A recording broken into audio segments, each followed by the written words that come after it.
आगाज में अहम खबर आपको देते हैं। 190 मिलियन पाउंड केस में सजा मौतली की दरख्वास्त समाअत के लिए मुकर्रर। इस्लामाबाद हाई कोर्ट बानी PTI और बुशरा बीवी की दरख्वास्त 5 जून को सुनेगी। कायम मुकाम चीफ जस्टिस सरफराज डोगर और जस्टिस मोहम्मद आसिफ समाअत करेंगे। 190 मिलियन पाउंड केस में सजा मुआतले की दरख्वास्त समाअत के लिए मुकर्रर। इस्लामाबाद हाई कोर्ट बानी PTI और बुशरा बीबी की दरख्वास्त 5 जून को सुनेगी। कायम मुकाम चीफ जस्टिस सरफराज डोगर और जस्टिस मोहम्मद आसिफ समाअत करेंगे। वज़ीर आज़म शहबाज शरीफ आज़रबाईजान का दौरा मुकम्मल करके ताजिकिस्तान पहुँच गए। ताजिक वज़ीर आज़म ने वज़ीर आज़म शहबाज शरीफ का इस्तकबाल किया।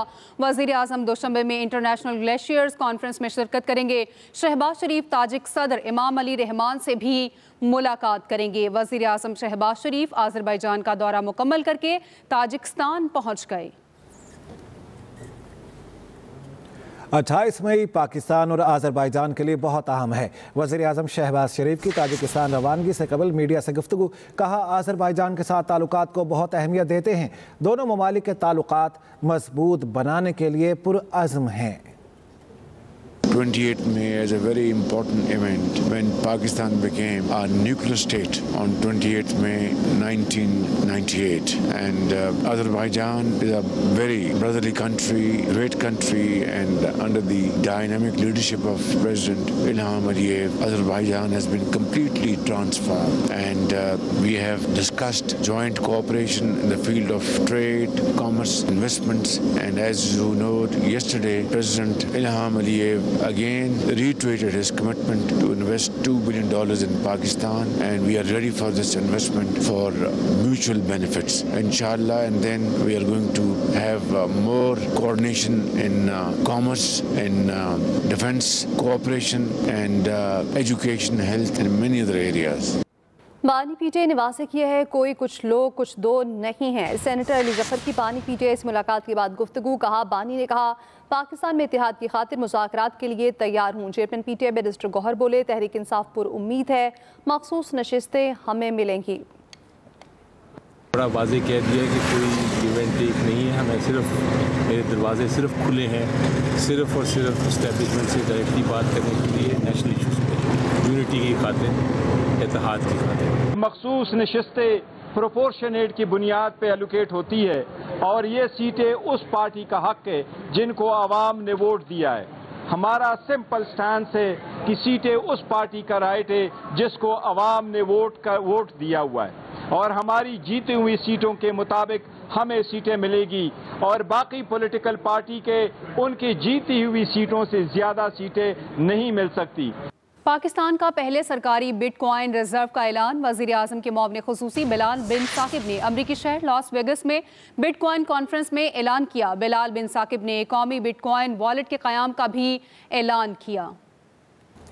ट्रंप ने पाक भारत जंगबंदी के लिए तिजारत का इस्तेमाल किया। तिजारत और टैरिफ पर अमरीकी सदर के इख्तियारात महदूद किए तो तनाज़ा दोबारा भड़क सकता है। अमरीकी हुकाम का अदालत में सदर ट्रंप की तिजारती पॉलिसियों का दिफा। ट्रंप के टैरिफ को गैर कानूनी करार देने के फैसले के खिलाफ अपील दायर कर दी। कहा, सदर के टैरिफ इख्तियारात महदूद किए तो इलाकाई सलामती और तिजारती मुआहिदे खतरे में पड़ सकते हैं। भारत और पाकिस्तान के दरमियान दोबारा तसादुम हो सकता है।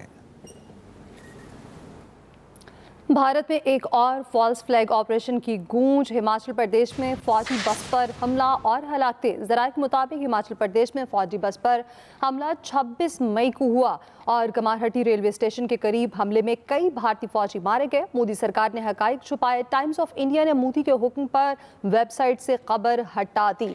अहम खबर, भारत में एक और फॉल्स फ्लैग ऑपरेशन की गूंज। हिमाचल प्रदेश में फौजी बस पर हमला और हलाकतें। ज़राए के मुताबिक हिमाचल प्रदेश में फौजी बस पर हमला 26 मई को हुआ। अहम खबर, रावलाकोट के इलाके हुसैन कोट में गुज़श्ता रोज़ के ऑपरेशन में 4 दहशतगर्द और 2 पुलिस एहलकार शहीद हुए। आयशी आज़ाद कश्मीर कहते हैं, फितनल ख़वारिज का आज़ाद कश्मीर में दहशतगर्दी की नई मुहिम शुरू करने का मंसूबा था।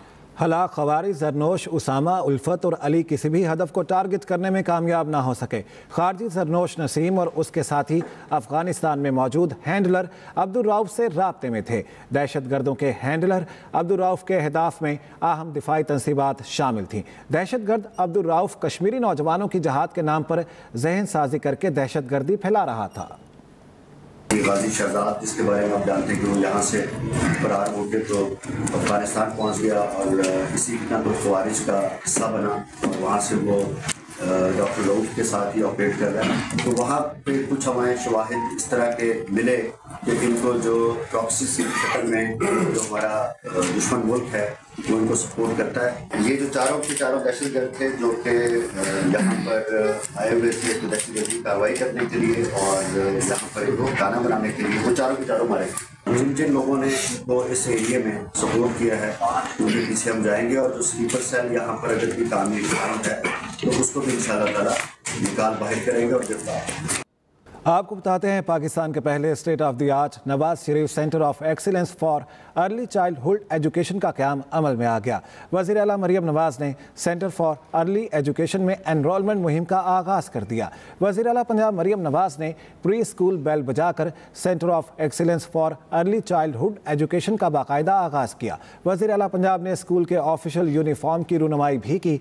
वज़ीर आला मरियम नवाज ने स्कूल का दौरा किया, कमसिन बच्चों और उनके वालिदैन के साथ तस्वीर बनवाई और हर क्लासरूम में जाकर बच्चों को तोहफ़े दिए।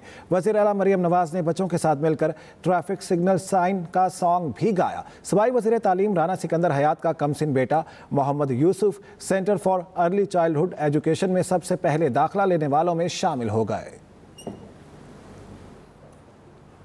पाकिस्तान ने मुख्तसर वक्त में भारत को धो दिया। जंग के बाद भारतीयों के मुंह देखने वाले थे। सीनियर वज़ीर सिंध शर्जील इनाम मेमन का FPCCI में खिताब, कहा जंग के बाद पाकिस्तानी पासपोर्ट पर दुनिया घूमने का अलग ही मजा आएगा। पाकिस्तान ने मुख्तसर वक्त में भारत को धो दिया। भारत को जिस तरीके से धोया है हमारे पाकिस्तानी फोर्सेस ने, ऐसी मिसाल, ऐसी तारीखी कि दिन जो है वो नहीं भूल सकते। और पूरी पाकिस्तानी कौम को मैं समझता हूँ इससे बड़ी खुशी आज तक ना किसी ईद ने दी है, ना किसी त्यौहार ने दी है, ना बंदे के घर में कोई खुशी होती है, इतनी खुशी होती है। जिस तरीके की अजीम व शान खुशी जो है वो हमें मिली। अब जो पाकिस्तानी पासपोर्ट पे घूमने का मजा है ना दुनिया में, वो भी कहीं आपको नहीं आएगा। हरीपुर में आंधी के साथ बारिश और झालाबारी, गर्मी का जोर टूट गया। इस्लामाबाद में तेज आंधी और तूफान, काले बादल छा गए। जी हाँ, पेशावर में तेज हवाएं चलने लगी, बारिश का इम्कान है। हरीपुर में आंधी के साथ बारिश और यालाबारी, गर्मी का जोर टूट गया। इस्लामाबाद में तेज आंधी और तूफान, काले बादल छा गए। पेशावर में तेज हवाएं चलने लगी, बारिश का इम्कान है। Welcome back. सदर आसिफ अली जरदारी का दौरा लाहौर, सियासी मुलाकातें जारी। फैसलाबाद, गुजरात और हाफिजाबाद समेत मुख्तलिफ अजला के पार्टी रहनुमाओं की मुलाकात। सदर आसिफ अली जरदारी ने कहा मुल्क में मसावी तरक्की, कौमी यकजहती और जमहूरी इदारों की मजबूती तरजीह है। मुल्क की तरक्की और इस्तेहकाम के लिए तमाम शोबे, सियासी और समाजी कुव्वतें मिलकर काम करें। अपडेट करें सदर आसिफ अली जरदारी का दौरा लाहौर, सियासी मुलाकातें जारी।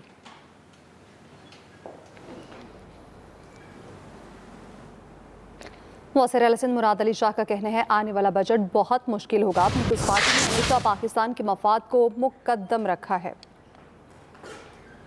वो दिमाग की शरियानों में स्ट्रोक हो जाता है, उसका भी हमारे पास इलाज हमने सक्सेसफुली किया है। इधर ना सिर्फ NICVD में किया है, SICD में मैं खाली टंडो खान में हम कर चुके हैं और सक्कर में हम कर चुके हैं ये स्ट्रोक्स का इलाज। एक और सक्सेस स्टोरी और कुछ दिनों में हम उस पर भी एक इवेंट करेंगे। हमारा Sindh institute of child health जो हमने सैटेलाइट्स बनाए, और ये मैं क्लेम कर सकता हूँ कि बच्चों के अस्पतालों में इतनी ज़्यादा ग्रोथ दुनिया में कहीं नहीं हुई जो SICHN ने 2 या 3 साल में की।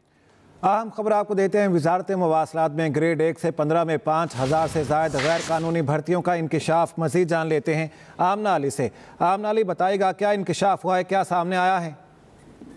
देखिए जी, आपको बताएंगे पब्लिक अकाउंट कमेटी ने पाकिस्तान पोस्ट में इश्तिहार से जायद भर्तियों के मामले को नैब भिजवा दिया है। फाइनेंस डिवीजन की इजाजत के बगैर वजारत मवासलात की जानिब से अकाउंट्स खोलने के मामले को 1 हफ्ते में हल करने की हिदायत की गई है। जुनैद अकबर की ज़ेर सदारत पब्लिक अकाउंट्स कमेटी का इजलास हुआ है। इजलास में ज़ेर इल्तवा पुराने ऑडिट एतराज़ात निपटाने के लिए एक डेली कमेटी मोइन फिजादा की सदारत में तश्कील दे दी गई है। इसके साथ साथ ये भी बताएं कि PAC की डेली कमेटियों की तादाद 5 हो गई है और कमेटी ने मवासलात डिवीजन को ऑडिट रिपोर्ट 2023-24 का जायजा लेने के दौरान चेयरमैन PAC की अदम मौजूदगी पर जो है चेयरमैन NHA की अदम मौजूदगी पर इजहार बरहमी का इजहार किया, जबकि सेक्रेटरी मवासलात का कहना था कि चेयरमैन NHA एक अहम इजलास के बायस नहीं पहुंच सके। आपको बताएं कि कमेटी ने फाइनेंस डिवीजन के इजाजत के बगैर वजारत मवासलात की जानिब से अकाउंट खोलने के मामले को फाइनेंस डिवीजन को एक हफ्ते में हल करने की हिदायत कर दी है। यूटिलिटी स्टोर्स के हवाले से भी ये मामला जो है आज कमेटी इजलास में जेर गौर आया है, जिसके साथ आपको ये भी बताएं कि पाकिस्तान पोस्ट ऑफिस की जानिब से इकट्ठी की गई 4 अरब रुपए की जो रकम है उसके गैर कानूनी इस्तेमाल का मामला। ठीक है आमना अली, आपने तफसीलन आगाह किया, बहुत शुक्रिया आपका। इसके साथ ही न्यूज़ स्टूडियो इस वक्त इतना ही। मज़ीद खबरों और अपडेट्स के लिए आप विजिट कर सकते हैं express.pk। इसके अलावा आप हमें फेसबुक और एक्स पर भी फॉलो कर सकते हैं। देखते रहिए एक्सप्रेस न्यूज़, रखिए हर खबर पर नजर।